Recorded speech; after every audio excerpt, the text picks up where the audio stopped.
Halo teman-teman, perkenalkan nama saya Priska Linur dengan NIM 2514401 dari program studi pendidikan kimia. Hari ini saya akan membahas satu topik menarik yang sangat dekat dengan kehidupan kita sehari-hari. Ini merupakan salah satu topik materi yang saya pilih yang sebelumnya sudah pernah kami diskusikan dan bahas bersama dengan teman-teman saya di kelas teologi moral. Ini adalah topik yang saya pilih tentang orang muda dan kebebasan. Tentunya ketika saya menyebutkan topik ini tidak asing lagi buat teman-teman, justru topik ini sangat dekat dengan kehidupan kita sehari-hari.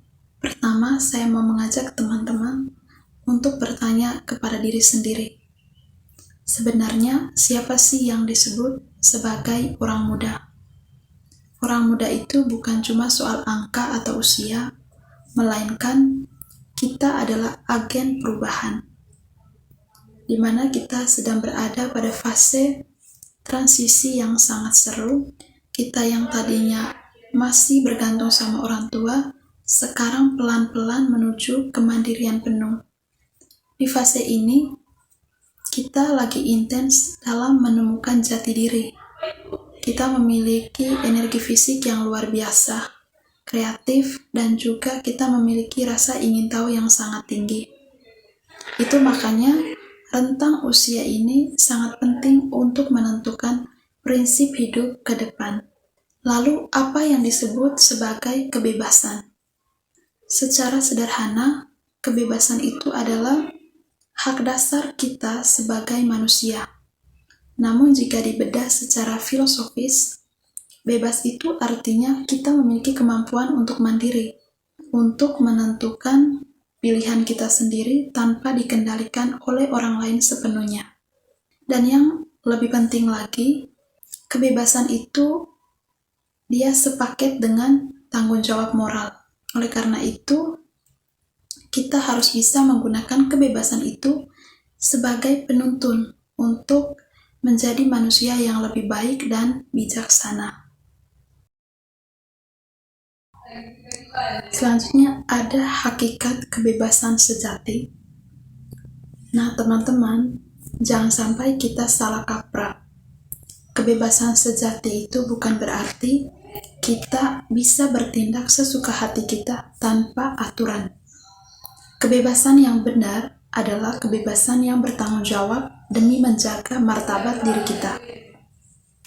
Ketika kita memiliki kebebasan untuk memilih hal yang baik dan buruk, maka keputusan kita harus lahir dari kesadaran batin kita dan bersandar pada prinsip moral yang objektif. Kita tidak boleh mudah terpengaruh oleh hawa nafsu kita sendiri atau hanya karena tekanan dan manipulasi dari luar.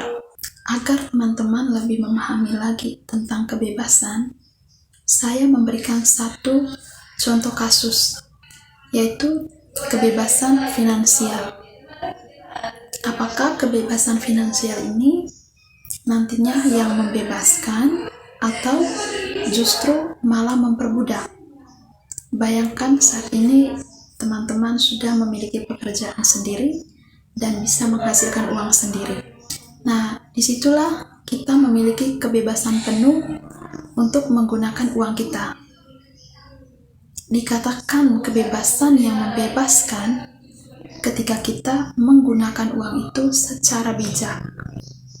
Misalnya menggunakannya untuk menabung, berinvestasi untuk masa depan, atau untuk membelanjakan kebutuhan-kebutuhan kita sesuai dengan skala prioritas yang sudah kita buat.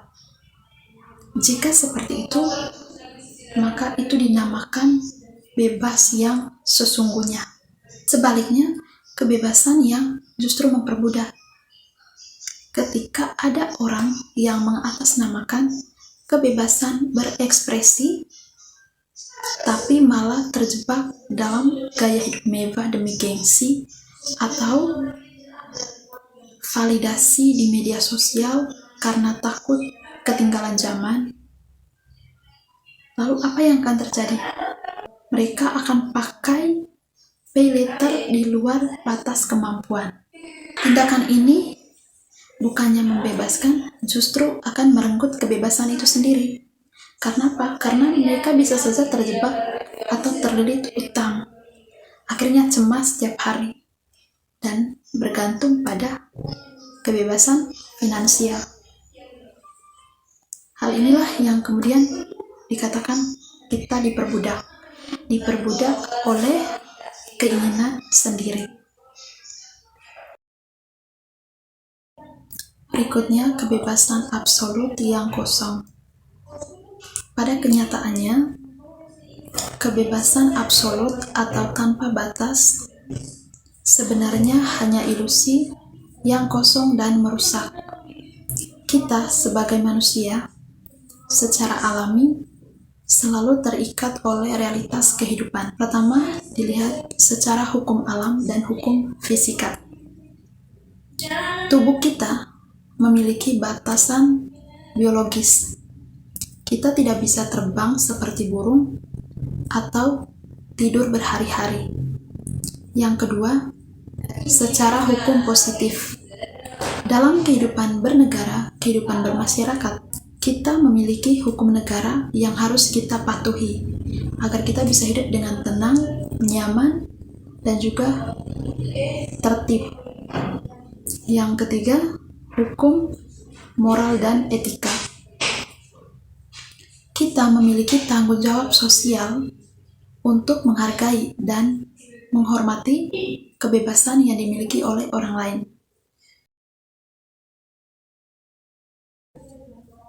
Kontekstualisasi arti kebebasan.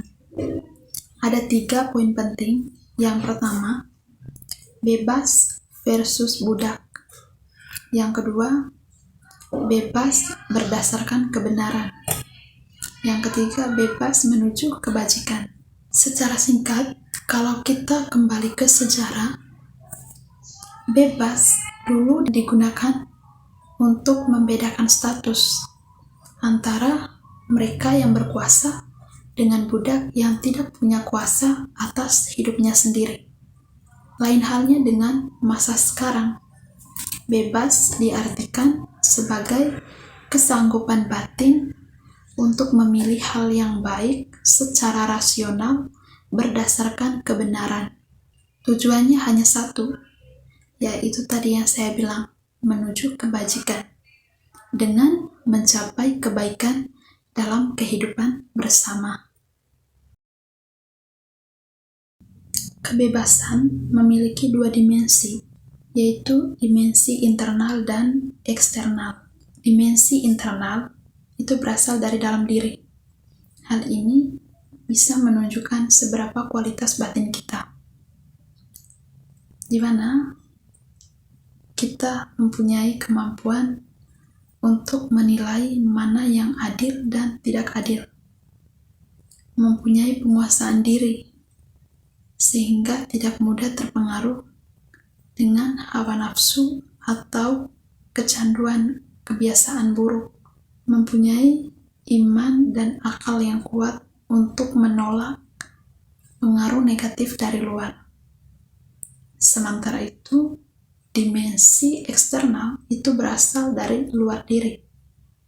Hal ini ditunjukkan dari hubungan kita sama masyarakat, di mana di sana kita mempunyai hak untuk bersuara, berpendapat, ikut organisasi. Akan tetapi ada batasannya. Kita dibatasi oleh hak orang lain demi keharmonisan bersama. Apa sih yang memantau kebebasan kita? Jawabannya adalah hati nurani. Hati nurani bekerja seperti navigator atau penasihat untuk batin kita, baik itu sebelum bertindak ataupun setelah bertindak. Teman-teman, kita pasti pernah kita mau melakukan sesuatu, misalnya ada pilihan A dan B, maka hati nurani kita akan memberikan pertimbangan. Kita harus memilih salah satunya. Setelah kita memilih, maka kita akan bertindak. maka hasil dari tindakan itu kemudian hati nurani akan mengevaluasinya. Jika yang kita pilih itu benar, tindakan yang kita lakukan itu benar, maka hati kita akan terasa damai. Namun sebaliknya, jika kita melakukan tindakan yang salah, maka hati kita akan merasa gelisah atau ada penyesalan. Nah, inilah teman-teman hati nurani sebagai perisai kebajikan untuk kita. Agar apa? Agar kita bisa menjaga martabat kemanusiaan kita. Teman-teman, ternyata hati nurani bisa keliru karena suatu ketidaktahuan. Menurut Thomas Aquinas, kesesatan dibagi menjadi dua, yaitu kesesatan invincible atau tidak terkalahkan dan kesesatan inculpable atau tidak dipersalahkan. Kesesatan invincible merupakan suatu kondisi di mana seseorang benar-benar tidak tahu dan tidak ada kesempatan untuk mengetahui suatu aturan. Contohnya, masyarakat suku pedalaman yang terisolasi dan cuma mengetahui aturan adat mereka, dan mereka tidak mengetahui aturan modern atau aturan yang ada di luar wilayah mereka. Sementara kesesatan inculpable adalah tindakan yang objektif salah, tapi si pelaku tidak dapat disalahkan karena si pelaku murni tidak tahu, bukan karena dia malas-malasan untuk mencari tahu. Contohnya, anak balita yang tidak sengaja memecahkan vas bunga milik orang tuanya. Nah, dua kondisi ini dapat membebaskan seseorang dari kesalahan moral atau dosa secara subjektif. Tapi ingat, begitu momen kesadaran itu datang, ketidaktahuan itu luntur. Kita dituntut untuk 100% bertanggung jawab secara moral. Kita yang tadinya pasif atau tidak tahu apa-apa, harus bertransformasi menjadi orang muda yang aktif dan juga peduli sama kebaikan di sekitar kita. Teman-teman semua pasti mempunyai WhatsApp. Pasti di dalamnya juga ada grup, entah itu grup circle pertemanan atau grup kelas dan lain sebagainya. Bayangkan jika di grup WhatsApp itu atau di grup circle pertemanan kamu ada salah satu anggota yang menyebarkan foto aib dari temanmu yang lain, salah satu temanmu, dan kemudian mendapat respon dari teman-teman yang lain dengan memberikan stiker atau tanggapan lain dalam bentuk tulisan yang melecehkan. Dan kamu tahu itu salah, tindakan itu salah. Dalam hati kamu mungkin merasa tidak nyaman juga melihat komentar-komentar dari teman-teman. Tetapi di situ kamu dihadapkan dengan dilema moral yang berat. Kalau kamu menegur, kamu akan dikatakan membela korban. Maka risikonya bisa saja kamu dimusuhi oleh temanmu yang lain, dikucilkan, atau bahkan dijauhkan oleh circle pertemananmu itu. Lalu jika kamu berdiam diri, posisi sosialmu aman. Tetapi di situ hati nuranimu dipenjara, yang kemudian akan bisa menyebabkan hati nurani mati rasa. Nah, teman-teman, untuk menyelesaikan dilema moral, ada beberapa langkah etis yang bisa kita lakukan. Yang pertama, identifikasi pertanyaan etis. Tanyakan pada diri sendiri, apa yang seharusnya terjadi menurut norma dan hukum moral demi keadilan. Yang kedua, kumpulkan fakta-fakta objektif. Di sini kita bisa lihat dulu fakta realnya dan singkirkan emosi sesaat atau asumsi yang sifatnya sepihak. Yang ketiga, identifikasi pihak terkait. Sebelum kita menindaklanjuti, pikirkan kira-kira siapa saja yang akan kena dampak dari keputusan yang kita ambil.